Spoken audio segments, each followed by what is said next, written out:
Hello, you're listening to Storytelling Saga, the podcast that shares stories. I'm your host, Allie, and this week I'm so excited to be chatting with Joseph Bricker and John Charles Bricker, both creators of Bobo and J-5, Journey to the Planet Pi. Welcome, gentlemen. Thank you so much for Hey, having us, Allie. yeah, thank you so much. So to start, I'd love to hear about Clap Clap Woo specifically. What can you tell me about your website and how you went about founding it and things like that?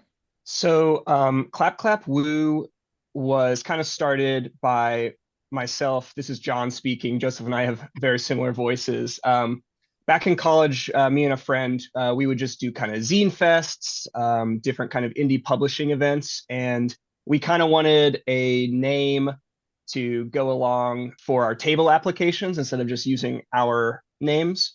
So we just thought it was a fun thing that came up probably over dinner, late night coffee at a Denny's one time, and we just thought it was funny to kind of use the onomatopoeia of like woo, and kind of just snowballed from there. It's my friend Thunder Witch sort of was my table mate and zine fest kind of partner, and so kind of all started there. And then when Joseph approached me about working on Planet Pi, I figured, oh, this is a great excuse to kind of bring Joseph into the mix as well, and another project under the kind of Clap Clap Woo moniker. So yeah, that's kind of the story of Clap Clap Woo. And then we got our mascot, the Whoopers, designed by Thunder Witch.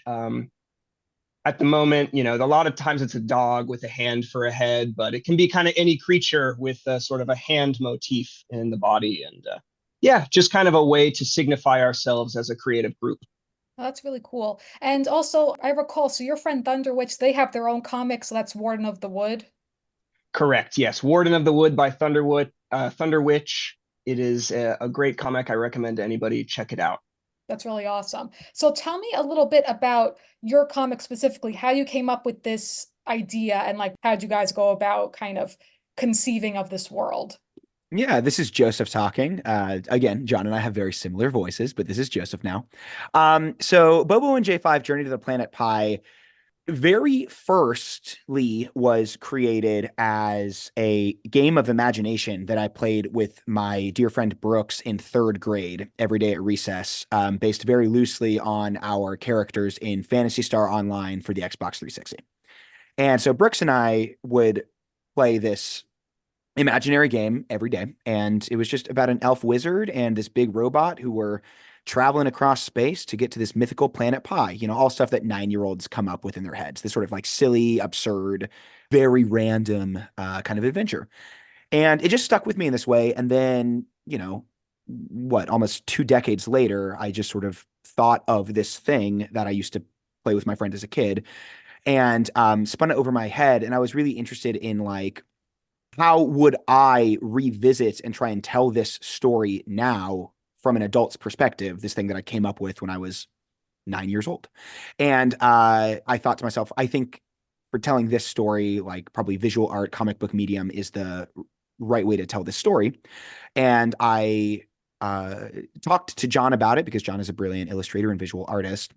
And the very first thing, like I was not 100% sure if John was going to be my collaborator in this.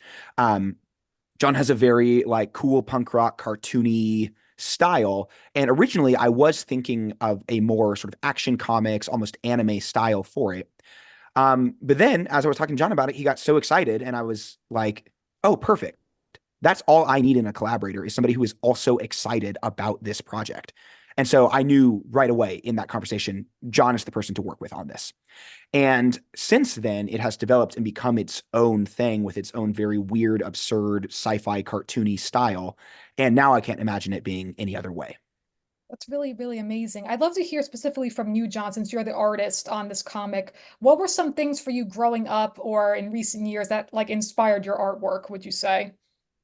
Oh man, well, so many things. Let's see. I mean, cartoons and animation are a huge inspiration. Specifically, some of my favorites would have to be Ed, Edd and Eddy by AKA Cartoon. Danny Antonucci is the creator of that. One of my favorite shows of all time. Rocko's Modern Life, SpongeBob SquarePants, Powerpuff Girls, Dexter's Lab. Oh man, Adventure Time was huge, in high school and college for me.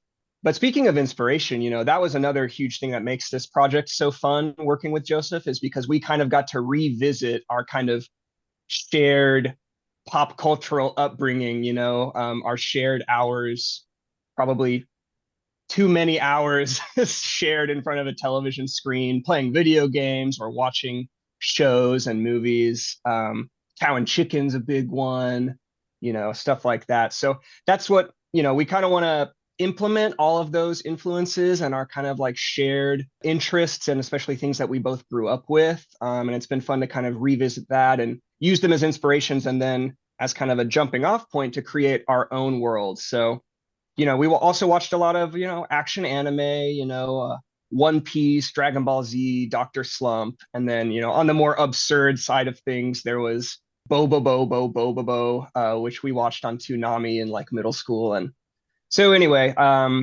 yeah, those are some influences. And then, yeah, I like, zines and sort of like music flyers, things like that, collage type things, as well as like painting and fine art, as an inspiration to me. So yeah. That's a nice like group of varying interests and stuff. That's really cool. A lot of great Cartoon Network shows that I grew up with as well. I can also see like I could definitely see the Ed and Eddie influence, but also for me actually like what stands out looking at your art, I see influence from Courage the Cowardly Dog. Oh yeah, that was a big Yeah. one as well. Courage the Cowardly Dog is great. Definitely creeped me out as a kid, but in a way that you like can't quite look away from. Particularly like the Return the Slab Oh, episode. I remember being particularly frightening to me. Yes, Courage the Cowardly Dog is a big one. And I would be remiss if I didn't mention, Looney Tunes and Tom and Jerry and some of those classics from the 30s and 40s onwards. Scooby Doo was huge for me as well. really cool, really cool. And so for you, Joseph, did you go to school for writing or acting? I'd love to hear about that a little bit. Yeah, I went to school for acting. I have my BFA in acting from a classical acting program, the University of Minnesota / Guthrie Theater BFA actor training program.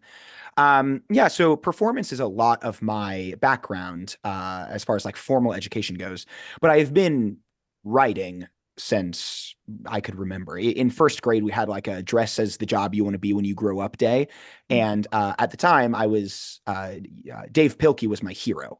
Like Captain Underpants was the greatest thing that had ever happened to me at that point in time. And so I came dressed up in like a button-down shirt with a pair of fake glasses and a pencil behind my ear because I wanted to be an author when I grew up. And so, even though my formal education is all in acting and performance, I have been writing in various mediums for a long, long time. That's really amazing. So I checked out some of your slam poetry. Incredible. Like your stuff on Instagram. Oh, Really thank you. cool. I'd love to hear a little bit about that, if you could. Yeah. So I've always loved poetry. And around high school, you start seeing those button poetry videos pop up, and you're like, what? This is revolutionary. This is the greatest thing ever. And yeah, but I never really got into it until a couple of years ago, really only about 2 years ago. I was just feeling very much in a creative slump, and like I needed to do something that felt creative and expressive and different than what I was doing otherwise. And I was like, oh, well, I always kind of liked slam poetry. Like maybe let me look up some places around here and maybe start doing that. And so I started going to this place called the Poetry Lounge here in Los Angeles. Just celebrated its 25 years, one of the longest running continuous slam poetry venues in the country. And I just fell in love. I loved the people there. I performed for the first time in that medium and loved doing it.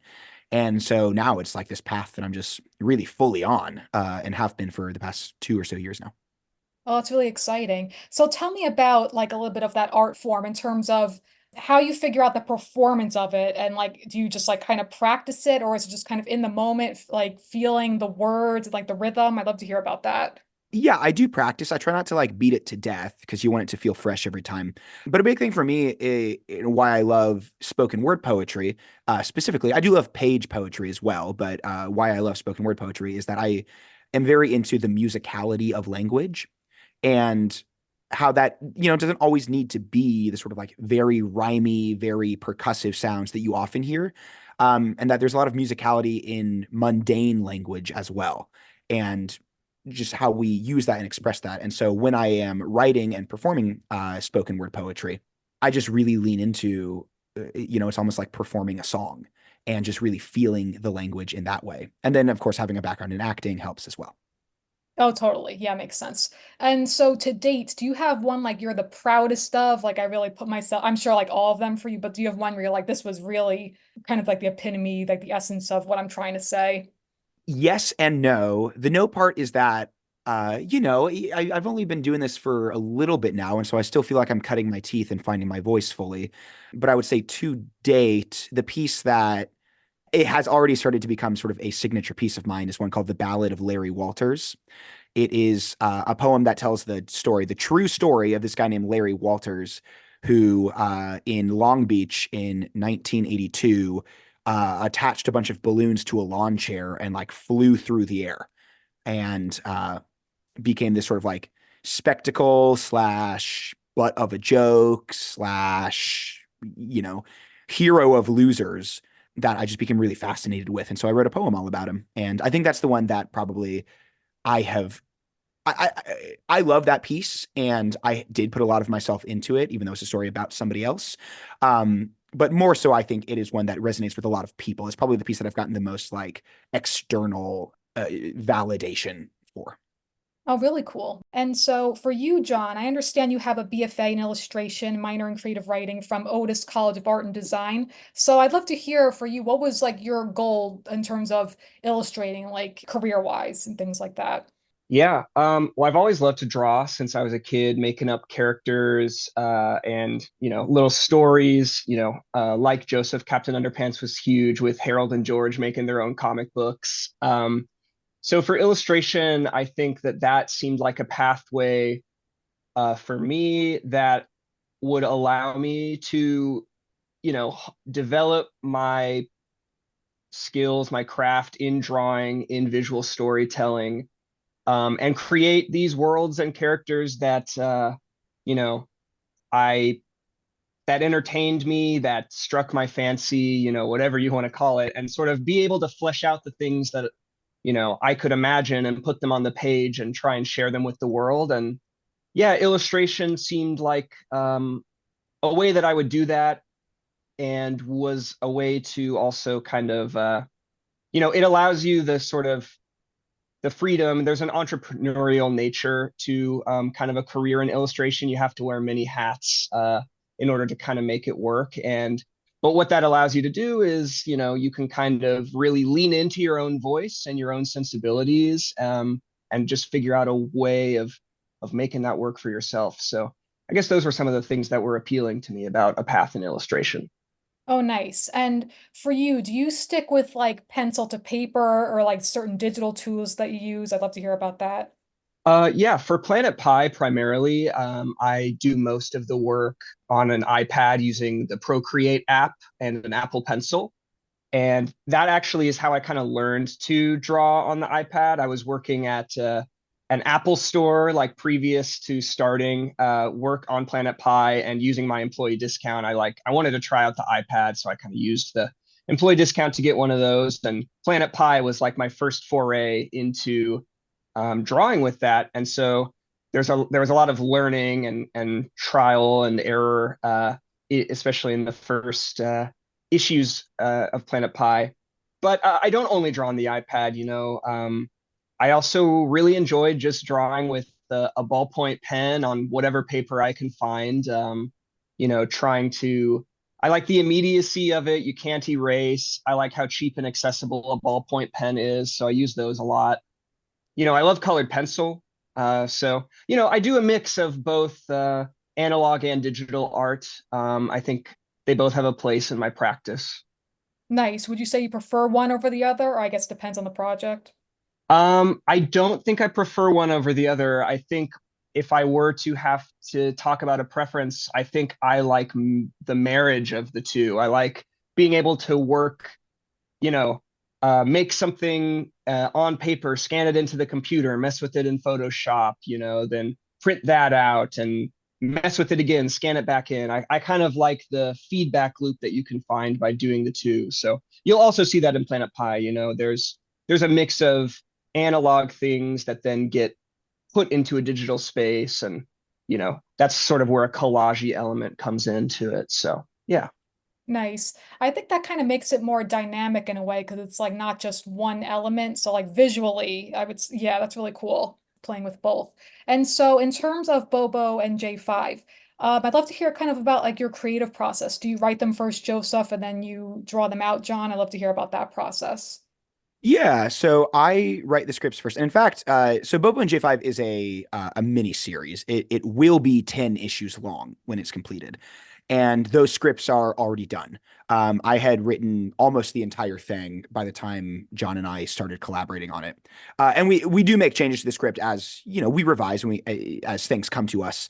But the scripts are all written, and I write them in sort of a almost like a play format. And then we go through together and kind of divide up the pages. And then I will often draw most of a dummy book just to give John an even clearer sense of like how I imagined it laid out on the page. And then I give the dummy book to John, and then he takes it from there. That's really cool. And so when did you start working on them? Like how long has it been? Don't ask. I think we very first started, like the inkling of the idea came in spring of 2019. Oh, cool. Okay. Yes, and then it's been off and on since then. Nice. Spring of 2019 is like the very beginning, and I think we started working on them like really in earnest more like summer of 2020. Oh, Yeah, that cool. sounds about right. Oh, nice. And obviously we met at Pasadena Comic Con. Have you been to other Comic Cons? Yeah, we've been to a couple just prior to Pasadena Comic Con.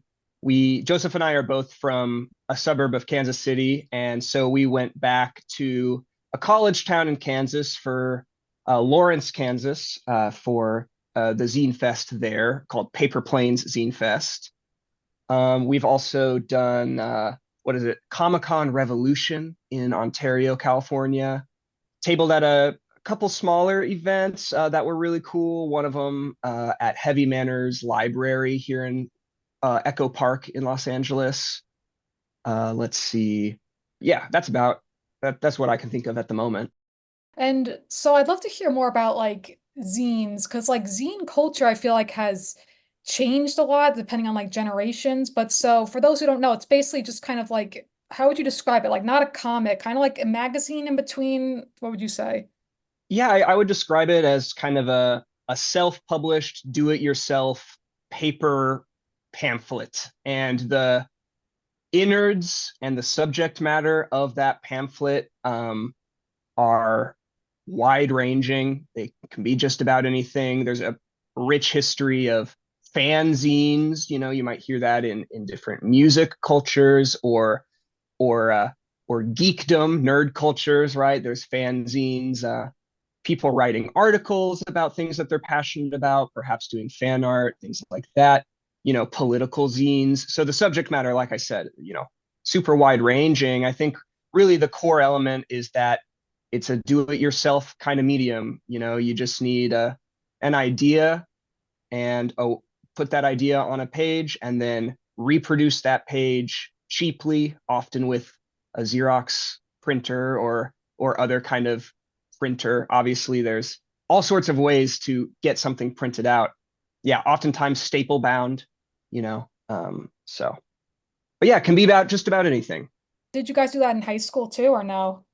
I got introduced to zines in college in my illustration program. I have my professor JT Steiny, who's an amazing illustrator. People should check him out. Long established, very intelligent, and just amazing, beautiful work.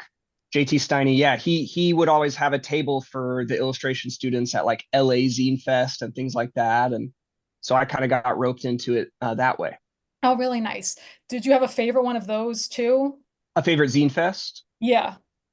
Oh man, I would just say the LA Zine Fest is the sort of the biggest one around that I went to in college, and I always had a great time there. They typically happened in like May, and I believe they've started up again since the pandemic and all that happened. So they happened last year, and hopefully again here in 2024 they'll do another one.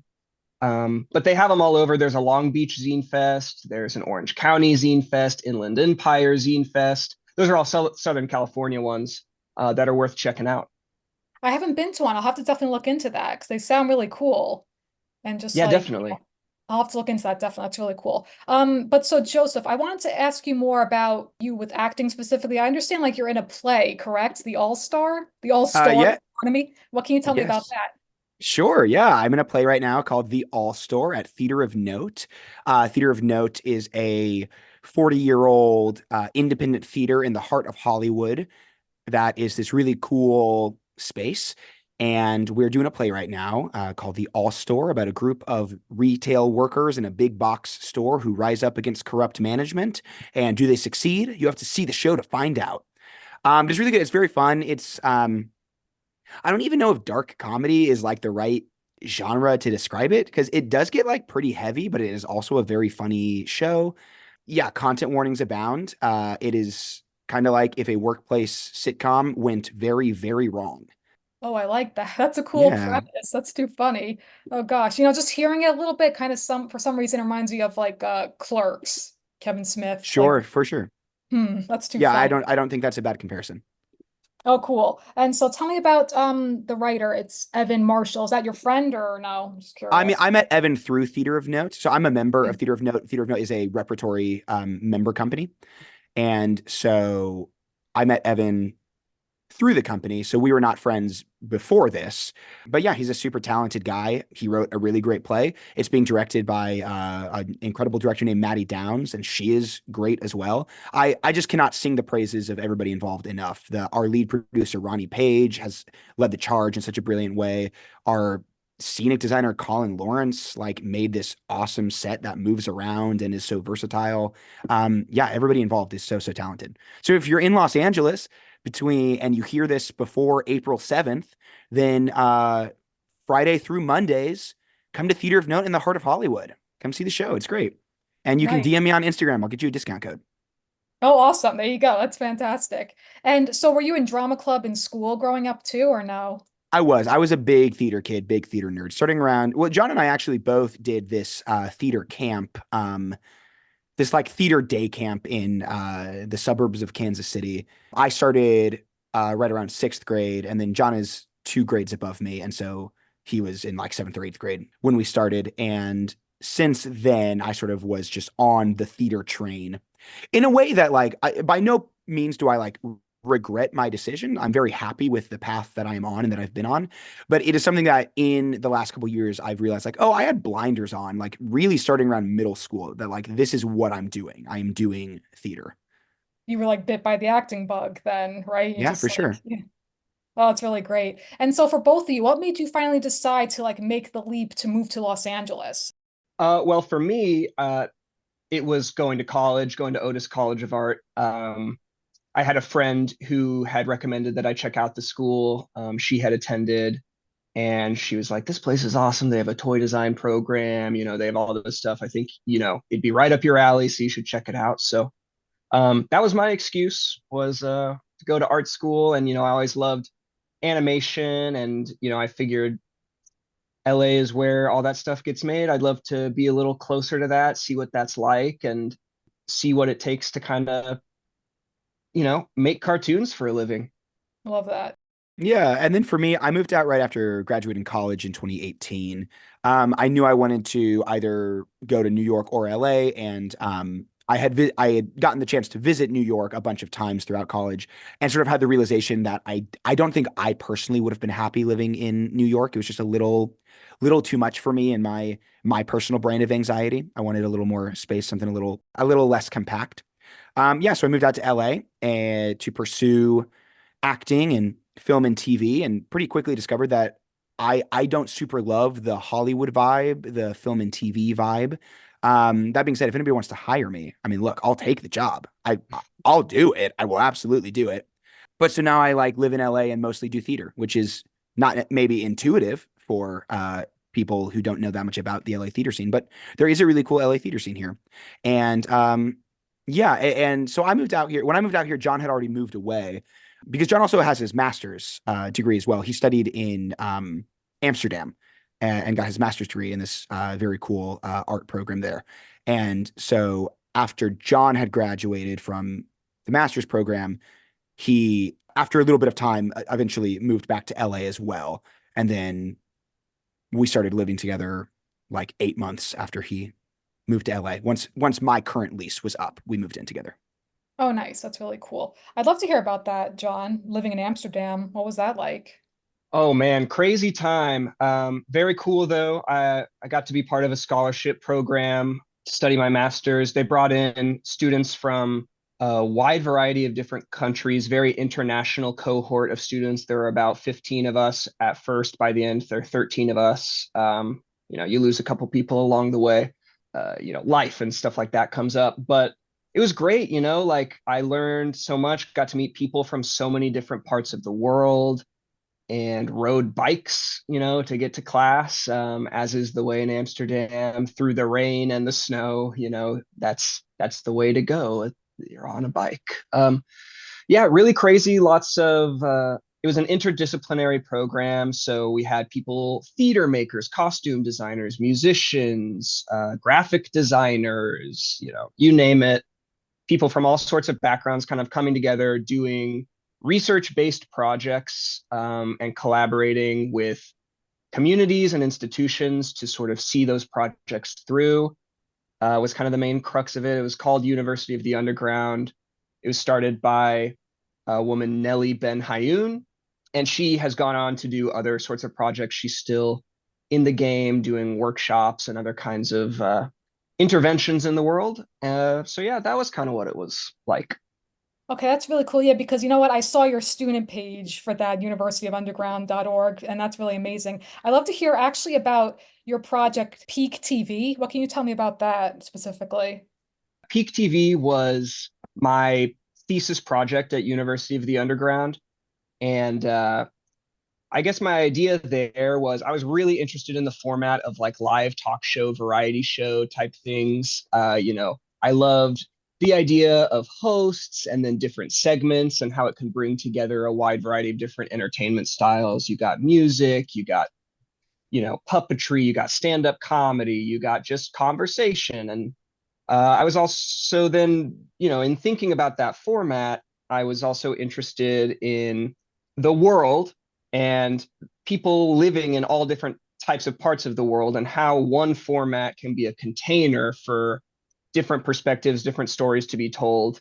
And then at the same time, because it is a constructed world, this television format, this talk show, this, whatever you want to call it, variety show, it's constructed.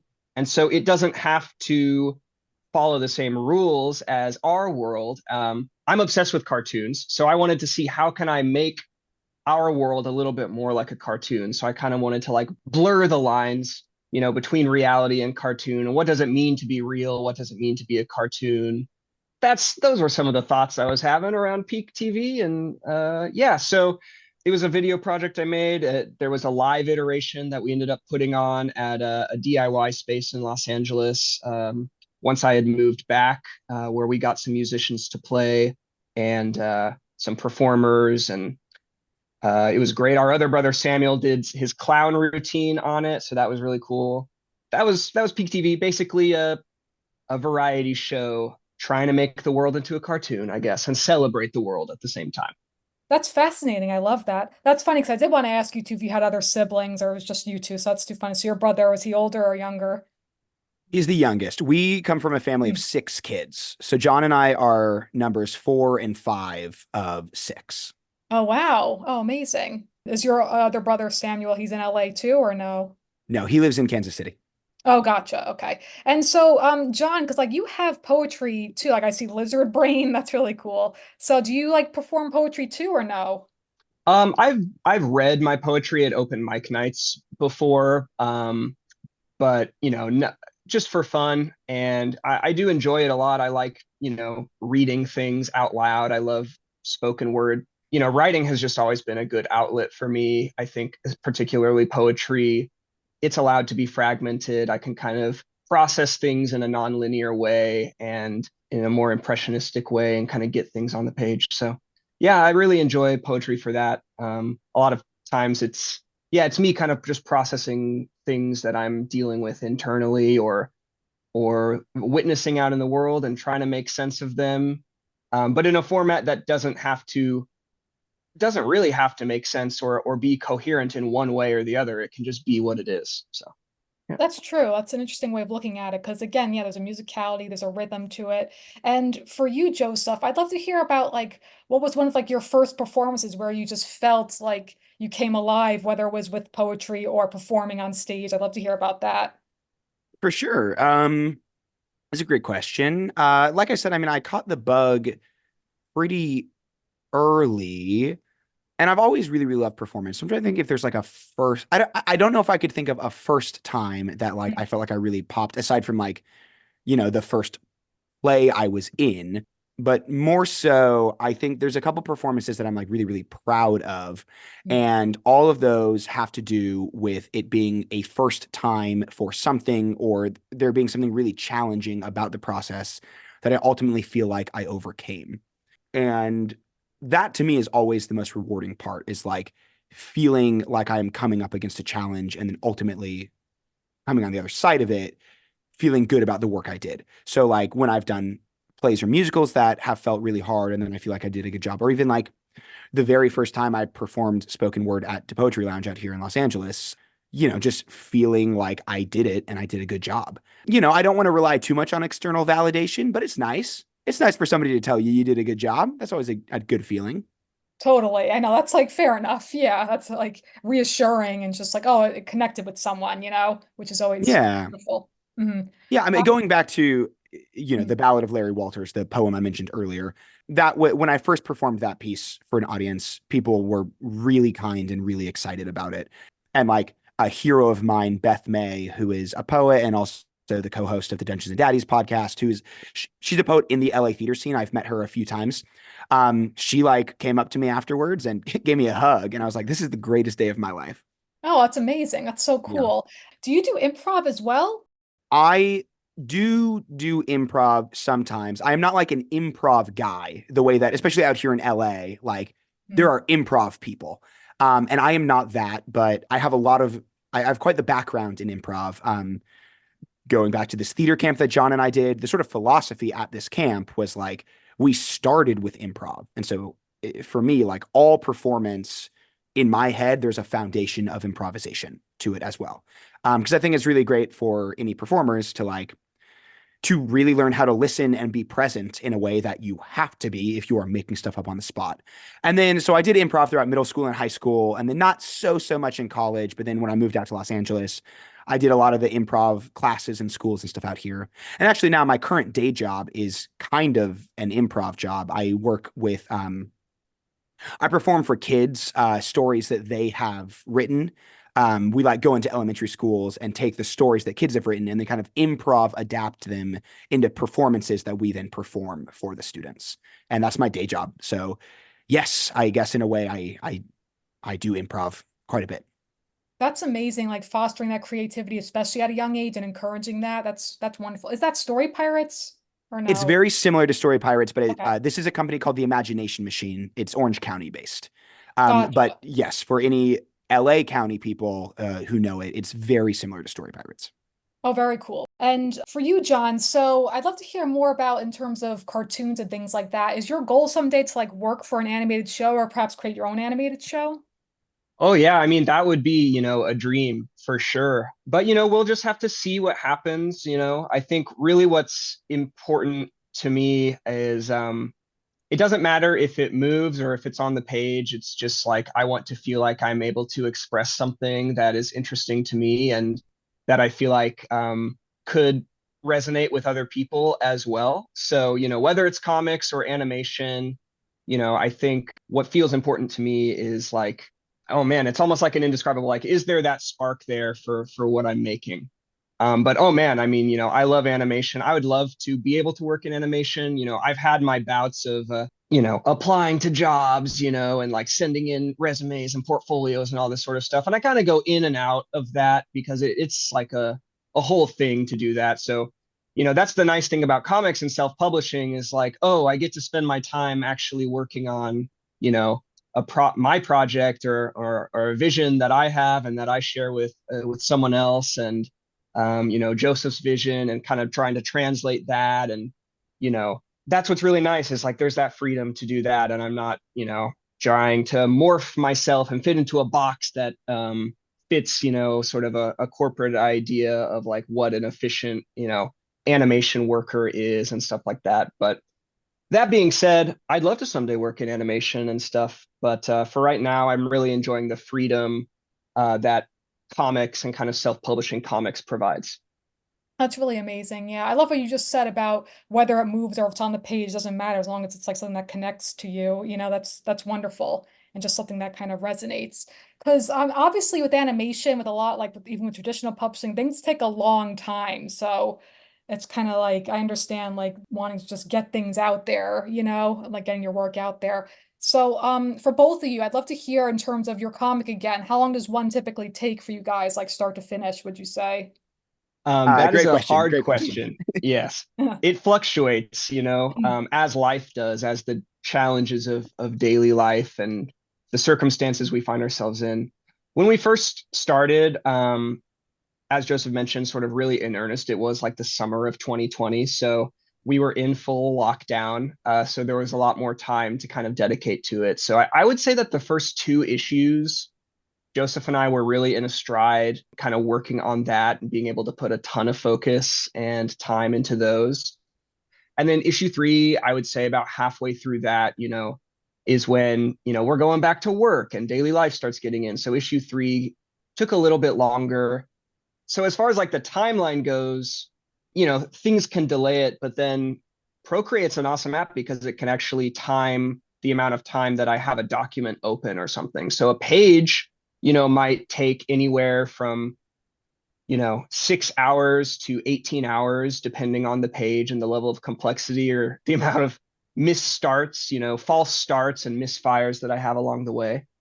Currently working on chapter 4, about halfway done with penciling the pages, but it's been, I think, about a year and a half, maybe 2 years since we put out chapter 3. So like I said, things can, delays can come up, and things just kind of get in the way with having to figure out jobs and just figure out life and stuff. But hopefully chapter 4 will be finished soon. It's 2024 now, hoping to have that out. It's going to be the best issue yet, and people should be on the lookout. Yeah, it is. I mean, I don't know if any listeners or if you, Ali, resonate with this, but like when you're self-publishing and you're working on your own project, like it is a huge amount of labor. Like John said, like it takes average time 12 hours a page, and these are like, you know, 24, 30-page comics. That's, you know, over 100 hours, hundreds of hours of labor for an individual comic that you are just having to squeeze into your free time. And it's like making art in a capitalist world is not always easy. And so we have jobs we have to juggle. And then, like, in order to pay rent, we have to work a bunch of hours at a job. And then do we have the bandwidth and the mental fortitude to then do more work, even if it's work we want to be doing? Like, if you're being drained in other places, it's not always easy to have the creative energy to do the things you want to be doing. And so, yeah, if you can't, if you're barely surviving, it's hard to dedicate what you want to do to your passions.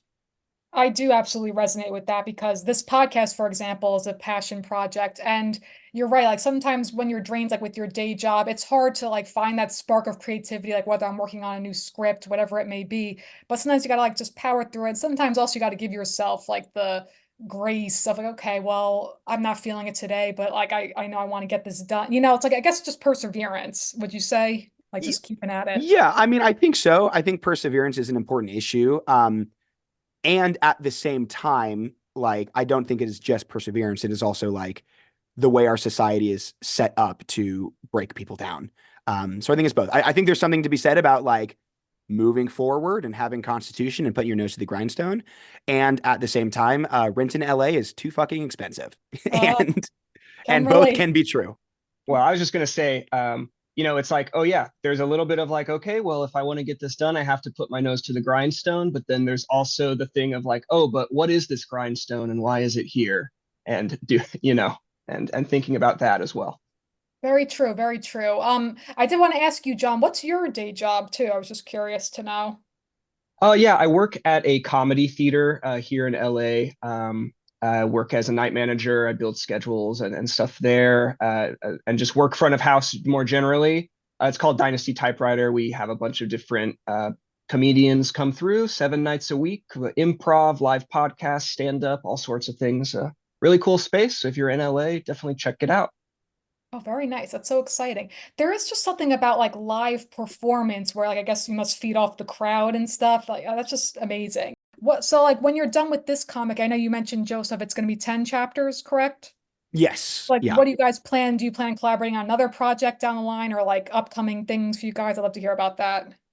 Yeah. Oh, I we've mean, we got have, things cooking. Oh, nice. yeah, we have other ideas. One thing that we both try to be mindful of though is like not putting the cart before the horse. And while we have ideas and things we want to work on after this, we're also not done with this current project. And Mhm. so, it's good to stay excited about things to come. But for me personally, I have sometimes been halfway through a project and then gotten excited about something else and completely dropped the project I was working on. And so, yeah, we got more coming. We got more in the works. But in the meantime, keep an eye out for chapter 4. Why are you waiting for what's next? What's next is chapter 4. Also, in the meantime, I have reformatted the work that is already done of chapters 1 through 3 of Planet Pi. If people are interested in checking these out in a digital format, we do have them all on our website on clapclapwoo.com. You can read them for free that way, just, a vertical scroll. But also, we're on social media and it's serialized in posts in a little square format. You can find that on Instagram or TikTok. Bobo underscore J5 underscore comic. The TikTok is particularly fun right now because I get to add music. It's kind of the official, unofficial, official soundtrack to Planet Pi, which is really fun to have music go along with the comics as well. So if you do want to check them out in that way, it is accessible in digital, but we also have them in print available for sale. Yeah, it's really cool. Do you have upcoming conventions you're going to be going to this year? Next one on the line is going to be Comic-Con Revolution. We're seeing that one again in Ontario, California. I believe that is in May. I don't remember the exact date off the top of my head. That's really exciting though. And in terms of your comics, do you guys have like a favorite one to date, whether it's like a favorite sequence, favorite like joke, anything like that? I think that the newest thing we do is always my favorite, partially because of like recency bias, but then also because like it's just so cool to see how the comic grows. And I love watching John's style evolve and the work he does. I'm so in awe of the work he does in this comic.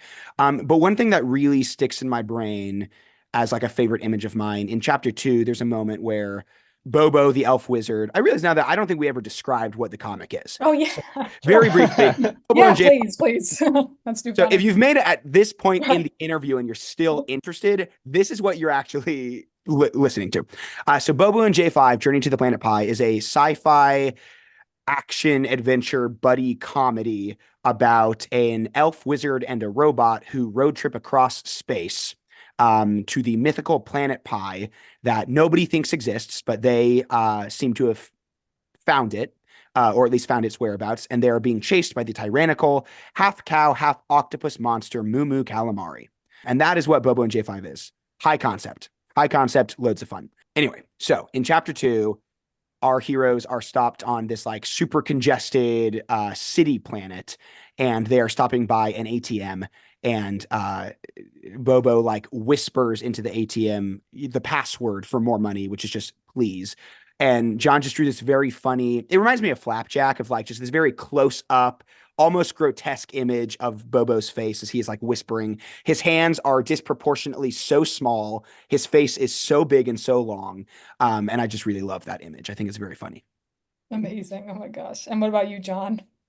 Oh man. I think a lot of times my favorites end up being the little like incidental moments or like a tiny like the drawings that actually end up happening with a sort of immediacy, like the little quick ones. Like there's a drawing of Bobo in the first chapter where he's taken this gas station attendant. He's very passionately explaining something, and he grabs this gas station attendant by the face and you know, is just explaining a thing. And I just one of the drawings is was like just a really quick thing. It was in the dummy book process of kind of just like trying to get things on the page, but I like the drawing so much that I basically just like one for one adapted it to the page. So I think there's that looseness and that immediacy. Sometimes there's just something that gets captured there that you couldn't ever plan for. And I think there's numerous examples, of that throughout that. Those always tickle my fancy. Those things that just kind of came out without any planning. And yeah, like or group sequences where I have to draw a bunch of little background characters. That can always be really fun to kind of see what like weird alien creatures I can come up with. So those are always fun. Yeah. One thing I really love about John's style, I mean, just to gush about my brother some more, and that I think is really cool about the comic is that there is this dichotomy. Like you have this, what I described, this very detailed, very like shaded portrait of Bobo, like as he's whispering, and there's so many details. It's very intricate. And then you have the image that John is describing, where he's grabbing this gas station attendant's face, and going back to what he was talking about, like, and it looks just like a ballpoint pen drawing. Like it is very simple, very thin, simple lines. And both of these exist in the same comic. And I just think that is so cool, that versatility that John brings to the table. I love that. That's amazing. That's so cool. And also, I wanted to ask you guys, in terms of actually publishing the comics themselves, do you do that? Like, how do you, I'm just curious about that process a little bit. Yeah. So the way that we gathered funding, I guess we could start with the money for it, is we've used Kickstarter to sort of gather funds for printing. We set our goals in a very bare bones way, like we're just trying to raise the money for printing so we can keep, the goal is smaller than what you might see for other, Kickstarter things. So we raise money to print the books that way. We've done that for the first three projects, first three chapters.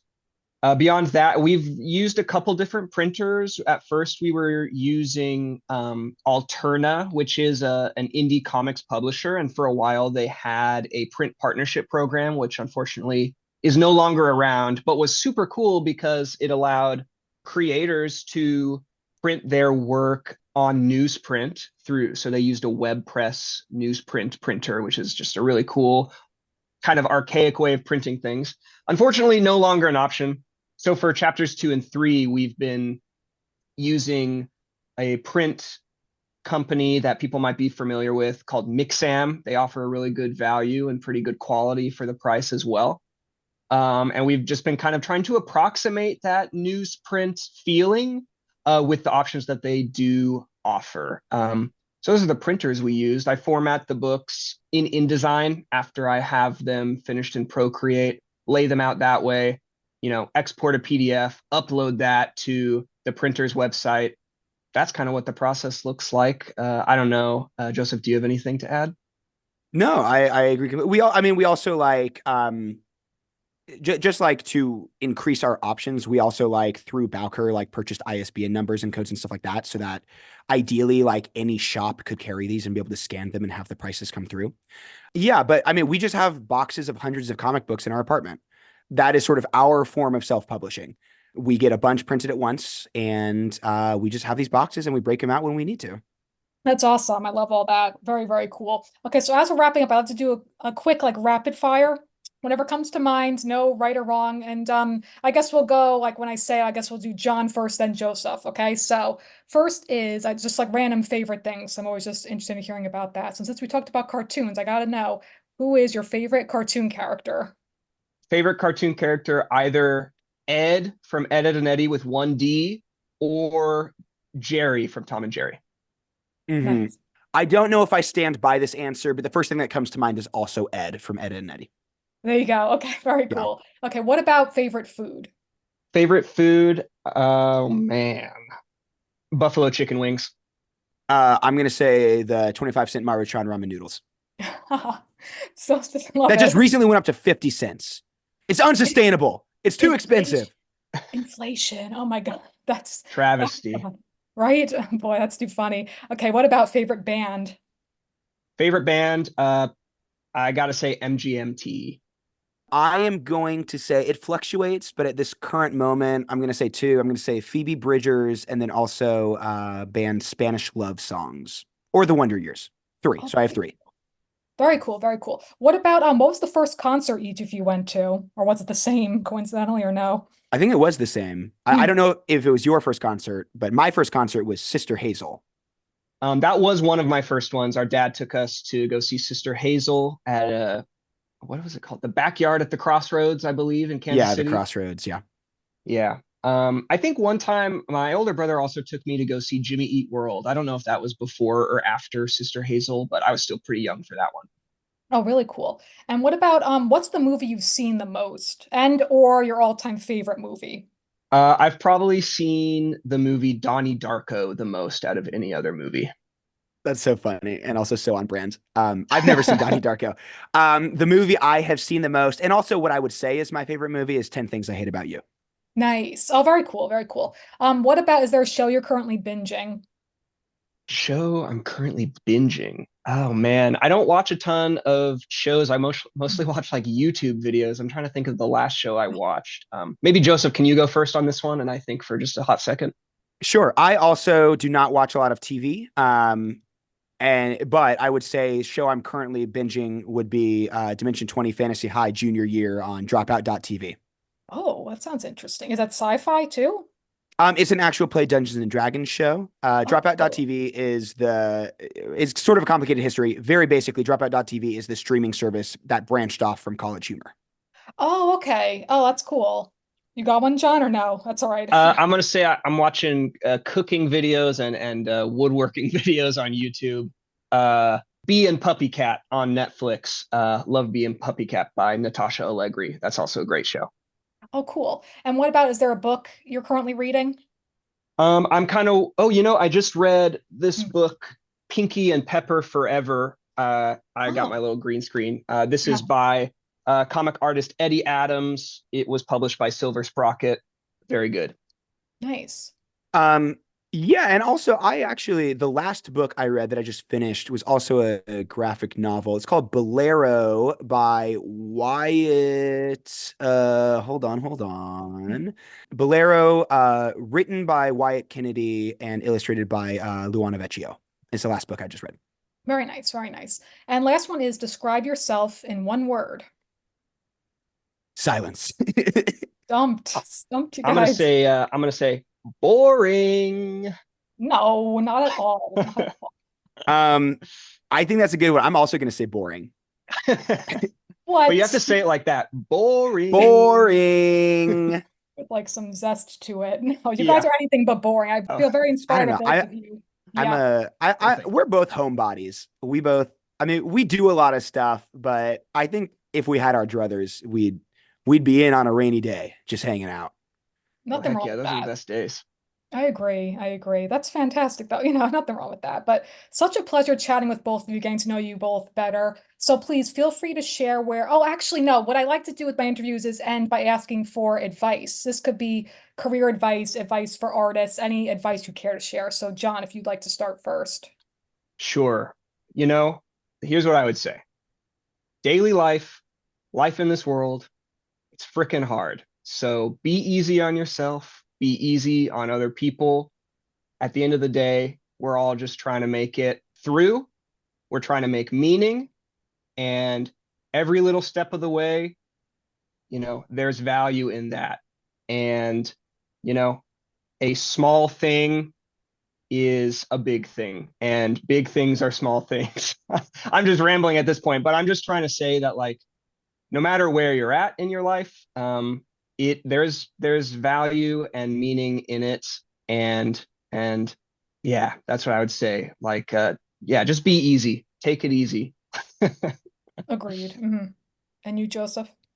This is advice that I need to tell myself all the time, which is that Mhm. don't settle in a unhappy situation because it's the devil you know, and you're scared of the devil you don't. Um, yeah, be ready to take the adventure that is right there in front of you, and don't settle just because it feels safe if you're unhappy. If you're hearing this right now and this means something to you, quit your job. Do it. Quit your job. You'll figure it out. If that doesn't apply to you, don't listen. Don't quit your job. But if you're feeling like this applies to you right now in this moment, quit your job. Quit.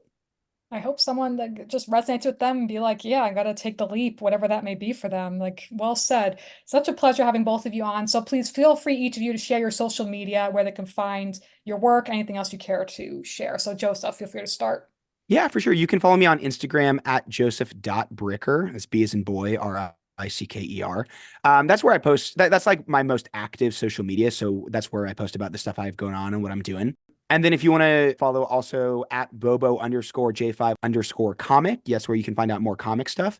And we just recently revamped our website. John, is it still clapclapwoo.com? Is that still the It, like URL to get people there?